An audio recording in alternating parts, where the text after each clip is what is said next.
할렐루야, 반갑습니다. 한 주간도 주님의 은혜 가운데에서 함께 하시는 줄 믿습니다. 이 시간 찬양 두 곡을 하시고 예배를 시작하도록 하겠습니다. 먼저 부르실 찬양은 주님의 임재 앞에서 함께 찬양하시겠습니다.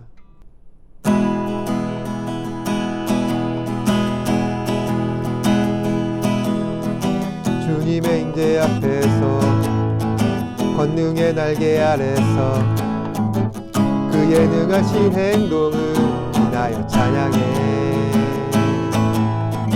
주님의 임재 앞에서 권능의 날개 아래서 그의 능하신 행동을 인하여 찬양해. 주의 나라 주의 권세 찬양 속에 임하네. 모든 원수 굴복하네. 내가 등등한데 주의 나라 주의 권세 찬양 중에 임하네.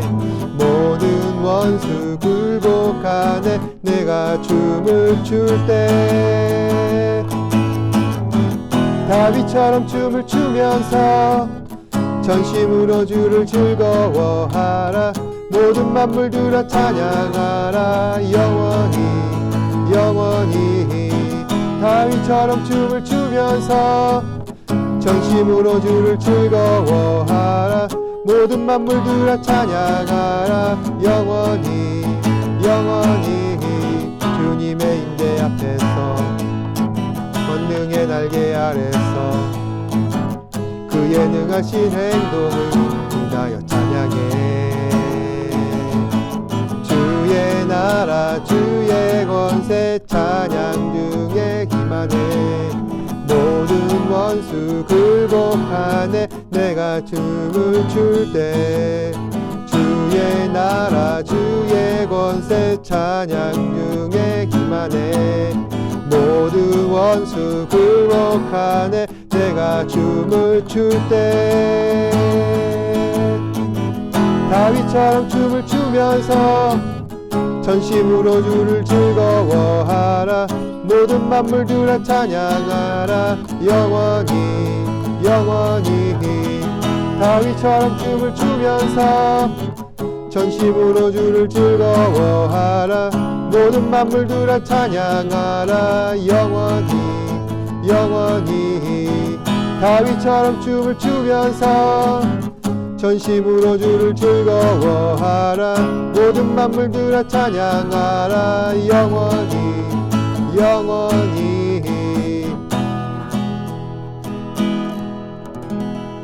아멘.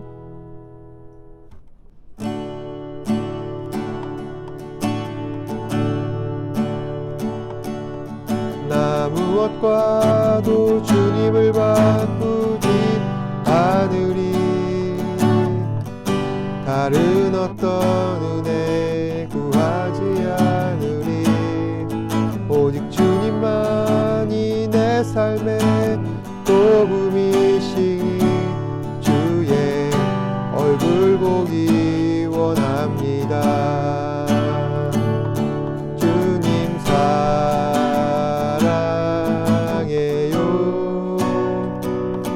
온 맘과 정성 다해 하나님의 신실한 친구 되기 원합니다. 나 무엇과도 주님을 바꾸지 않으리. 다른 어떤 은혜 구하지 않으리. 오직 주님만이 내 삶의 도움이시니 주의 얼굴 보기 원합니다. 주님 사랑해요.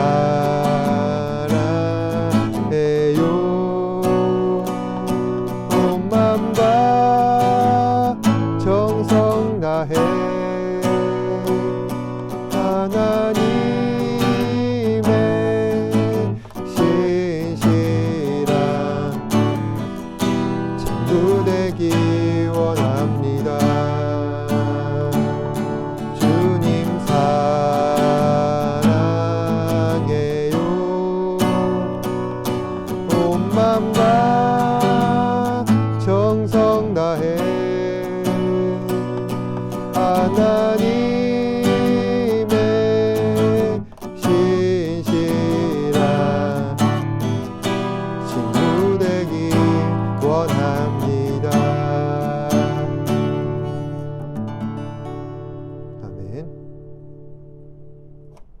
사도신경으로 신앙을 고백하도록 하겠습니다. 전능하사 천지를 만드신 하나님 아버지를 내가 믿사오며 그 외아들 우리 주 예수 그리스도를 믿사오니 이는 성령으로 잉태하사 동정녀 마리아에게 나시고 본디오 빌라도에게 고난을 받으사 십자가에 못 박혀 죽으시고 장사한 지 사흘 만에 죽은 자 가운데서 다시 살아나시며 하늘에 오르사 전능하신 하나님 우편에 앉아 계시다가 저희로서 산자와 죽은 자를 심판하러 오시리라. 성령을 믿사오며 거룩한 공예와 성도가 서로 교통하는 것과 죄를 사하여 주시는 것과 몸이 다시 사는 것과 영원히 사는 것을 믿사옵나이다. 아멘. 이 시간 예배를 위해서 제가 기도하겠습니다. 주님 감사합니다. 오늘도 이 시간 주님 앞에 나와 우리가 속한 곳에서 하나님 앞에 예배를 드리며 찬양을 드릴 수 있도록 우리 친구들 붙잡아 주심에 감사합니다. 주님 한 주간 주님의 은혜 가운데서 살아가게 하시고 또한 그 은혜로 말미암아 오늘 이곳에 나왔습니다. 우리의 몸과 마음을 다하여서 하나님을 예배할 때 주님 이 예배 받아주시고 또한 하나님께서 우리에게 베푸신 놀라운 은혜와 사랑이 한 주간의 삶 가운데 풍성할 수 있도록 성령님 인도하여 주옵소서. 주님 이제 2021년 한 달도 얼마 남지 않았습니다. 아버지 하나님 그 시간들이 너무나도 짧고 쏜살같이 지나갔는데 그럼에도 하루하루 그 순간들을 돌이켜볼 때 모든 것은 하나님의 은혜였고 하나님의 간섭과 또한 하나님의 섭리가 함께했음을 믿습니다. 주님 오늘 예배 가운데서도 동일한 은혜를 말미암아 하나님의 세미하신 음성을 통해 또 하나님의 은혜를 누릴 수 있는 우리 친구들 되게 하여 주옵소서. 주님 이 시간 주의 말씀을 듣고자 합니다. 이 말씀 들을 때 우리의 삶을 변화시켜 주시고 하나님의 은혜로 말미암아 아버지 하나님 이 말씀에 온전히 귀를 기울여서 우리의 삶을 변화시키는 놀라운 능력이 되게 하여 주옵소서. 감사드리며 살아계신 예수님 이름으로 기도드립니다. 아멘.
사람들은 누군가 확신과 신뢰를 주고자 할 때 어떤 대상을 정해놓고 그에 대한 맹세를 하는 경우가 많습니다.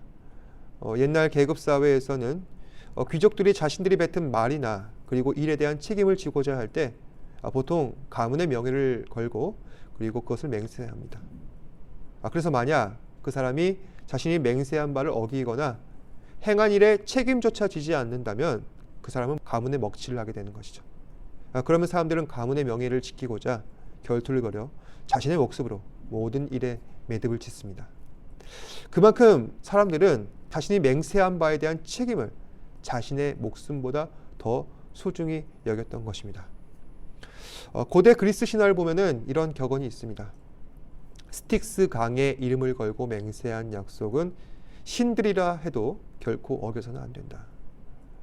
이 얘기가 어떻게 유래된 말이냐면 스틱스 강은 이제 그리스 신화에 등장하는 저승을 흐르는 강을 의미합니다. 제가 그리스 신화의 세계관을 잠시 소개해 드리자면 그리스 신화 속 세계는 크게 두 집단으로 나뉩니다. 하나는 올림푸스 신족이고 또 하나는 티탄 신족이죠. 최근에 개봉된 마블 영화 이터널스라는 영화가 있는데, 이 영화는 우리가 잘 아는 배우 마동석 씨, 그리고 또 너무나도 유명한 안젤리나 졸리가 출연했습니다. 근데 이 영화의 세계관은 그리스 신화와 매우 유사하다는 겁니다. 이 영화 속에서는 마동석 배우가 속한 이터널스 종족이 있고, 그리고 그와 대립하는 데비안츠 종족이 있습니다. 그래서 서로 원수가 돼서 싸우는 거죠. 마찬가지로 그리스 신화도 올림푸스 신족과 티탄 신족으로 나뉘어져서 이 두 신족이 대대적인 싸움을 벌이는데, 결국 올림푸스 신족이 승리의 여신 니케의 도움으로 티탄 신족을 이기게 됩니다.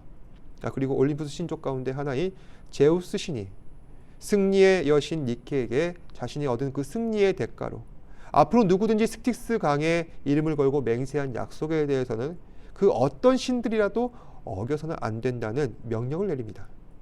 만약 그 맹세를 어기게 된다면 누구든지 9년 동안 혼수 상태에 빠지게 될 것이고, 다음 49년 동안은 신계인 이 올림푸스로부터 추방을 당한다는 것이죠. 그 이후로 스틱스 강의 맹세를 어긴 신들은 제우스의 명령대로 추방되거나 혼수 상태를 겪는 곤욕을 겪습니다. 그래서 스틱스의 맹세는 신들이 서약할 수 있는 가장 위대하고 무서운 서약이라고 불려집니다.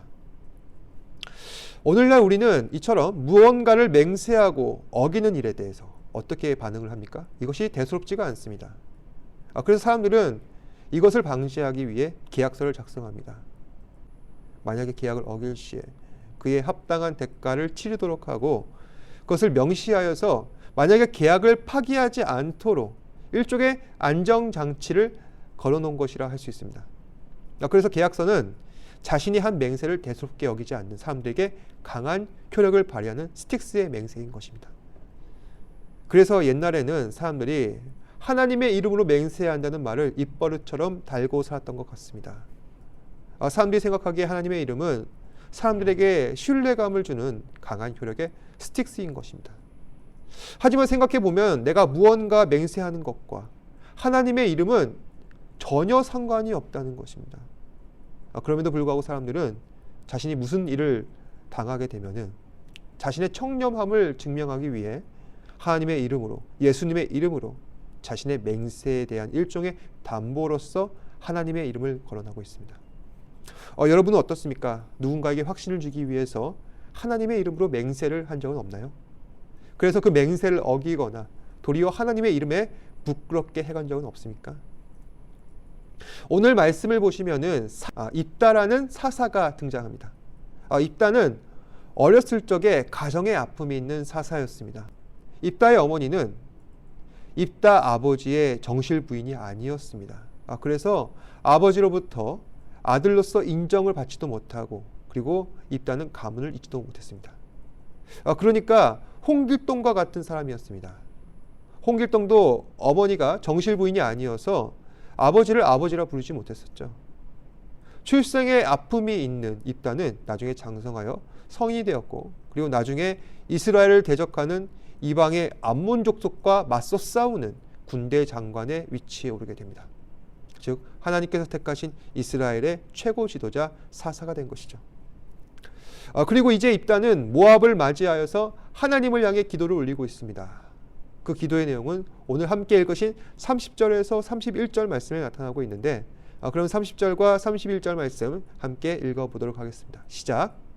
그가 여호와께 서원하여 이르되 주께서 과연 암몬 자손을 내 손에 넘겨주시면 내가 암몬 자손에게서 평안히 돌아올 때 누구든지 내 집 문에서 나와 나를 영접하는 그는 여호와께 돌릴 것이니 내가 그를 번제물로 드리겠나이다.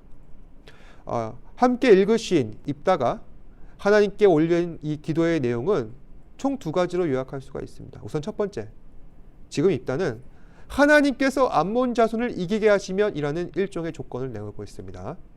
그리고 두 번째, 승리 후 돌아올 때 누구든지 자신의 문 앞에서 나와서 나를 맞이하는, 영접하는 자들을 하나님께 번제물로 드릴 것입니다. 그래서 만약 하나님께서 제가 원하는 소원을 들어주신다면 제가 그에 대한 보답을 하겠습니다. 그래서 하나님께 조건을 걸고 그 조건에 따라 하나님께 선하게 행하겠습니다. 저는 이 말씀을 살펴보면서 지금 입다가 하나님께 올린 기도는 너무 경솔했다. 그리고 입다는 하나님이 어떤 하나님이신지 제대로 알지 못한다라는 생각을 하게 되었습니다. 그럼 첫 번째, 입다의 기도는 어떤 부분에서 경솔한 기도였을까요? 한번 잘 생각해 봅시다. 하나님께서는 우리의 기도에 따라 우리가 내건 조건과 그리고 소원에 따라 좌지우지되는 그런 하나님이실까요? 아마도 그건 아닐 겁니다. 하나님이 어떤 분이신데 한낱 사람의 말에 의해 움직이신단 말씀입니까? 만약 하나님께서 사람이 던진 말에 따라 움직이는 하나님이시라면 우리는 그런 하나님 신뢰할 수 있습니까? 만약 그렇다고 생각한다면 우리는 정말 하나님을 오해하는 것입니다. 하나님께서는 인간의 뜻대로 움직이시는 것이 아니라 하나님의 뜻대로 인간을 인도하십니다. 이것이 입다의 기도가 경솔한 이유라 할 수 있습니다. 그렇다면은 입다는 자신이 하나님 앞에 기도를 드릴 때 어떻게 기도 드렸어야만 하는 걸까요? 저는 오늘 함께 읽은 29절 말씀에서 그 힌트를 얻을 수 있다고 생각합니다. 29절 말씀 함께 읽어보도록 하겠습니다. 시작. 이에 여호와의 영이 입다에게 임하시니 입다가 길르앗과 므낫세를 지나서 길르앗의 미스베에 이르고 길르앗의 미스베에서부터 암몬 자손에게로 나아갈 때 29절에 보시면 여호와의 영이 입다에게 임했다라고 전하고 있습니다. 사사기를 보시면 우리가 공통적으로 알 수 있는 사실이 한 가지가 있는데요. 그것은 바로 사사들이 적과 싸워서 이겼을 때가 언제였던가? 여호와의 영이 그에게 임했을 때라는 것입니다. 사실 사사들은 특별한 사람들은 아닙니다. 어떤 사람들은 사회 취약계층도 있었고 또 어떤 사람들은 사회 부적응자들도 있었으며 또 어떤 사람들은 삼손처럼 불량배도 있었고 또 어떤 사람들은 겁이 많아서 사람들을 대할 때 벌벌 떤 사람도 있었습니다. 오늘 말씀에 등장하고 있는 입다는 어떤 어려움이 있었습니까? 입다에게는 어릴 적 겪었던 가정의 아픔이 있었습니다. 사사들은 모두 다 하나같이 하나님께 쓰임받기에 부족했던 사람이었던 것입니다. 그럼에도 불구하고 사사들이 자기에게 맡겨진 이 사명을 감당할 수 있었던 이유는 하나님의 영이 그들에게 임했기 때문입니다. 그래서 입다는 하나님께 기도를 올릴 때 조건을 걸고 해야 할 것이 아니라 하나님의 영으로 온 마음과 정성을 다해 성실하고 겸손한 자세로 기도드려야 하는 것입니다. 그런데 오늘 입다가 기도한 내용을 보면 어떻습니까? 입다는 하나님의 영으로 말미암아 기도하고 있지 않습니다. 하나님 앞에서 시덥지 않은 조건이나 내걸고 자신의 올챙이적 과거는 전혀 생각지도 않고 감히 하나님과 거래를 하고 있습니다. 하나님, 제가 만약에 모압을 이긴다면 누구든지 저를 영접하는 자를 하나님께 바치겠습니다. 이 맹세는 하나님을 믿는 신자라면 결코 해서는 안 되는 심각한 약속이라 할 수 있습니다. 사람을 하나님께 제물로 바치겠다는 것입니다. 이것은 일종의 인신제사라 할 수 있는데 당시 인신제사는 가나안 풍습이었습니다. 하나님께서 가장 미워하시는 이방 족속의 풍습입니다. 그래서 입다는 결국 어떻게 되었을 것 같나요? 하나님께서는 입다의 소원대로 모압 족속들을 물리치셨습니다. 그리고 이제 입다에겐 하나님께 맹세한 것을 지켜야 할 약속만 남아있는 상태입니다. 그 약속은 자신이 집에 들어왔을 때 자신을 처음 맞이하는 사람을 제물로 바치는 것입니다. 그래서 입다가 이제 자기 집으로 들어오는데 공교롭게도 입다의 딸이 입다를 맞이하러 나왔습니다. 결국 입다는 하나님께 했던 이 맹세를 지키기 위해 자신의 딸을 죽여 제물로 바칠 수밖에 없었습니다. 너무나 잔인하고 불행한 일입니다. 하지만 그 당시 하나님께 했던 이 약속은 반드시 지킬 수밖에 없었습니다. 이것은 하나님이 잔인하다거나 관용이 없다는 그런 측면이 아니라 그만큼 하나님과의 약속, 그 맹세한 내용은 중요하기 때문입니다. 모든 잘못은 경거망동한 입다에게 책임이 있습니다. 입다의 딸은 결국 어리석은 아버지로 인해서 안타까운 희생의 죽음을 당한 것이죠. 사랑하는 여러분, 우리는 세상을 살아가면서 우리가 믿는 하나님이 어떠한 분이신지 분명히 알아야 합니다.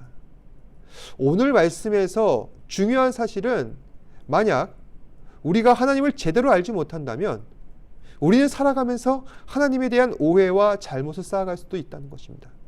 결국 중요한 것은 신앙의 기준을 누구에게 맞추는가 하는 점입니다.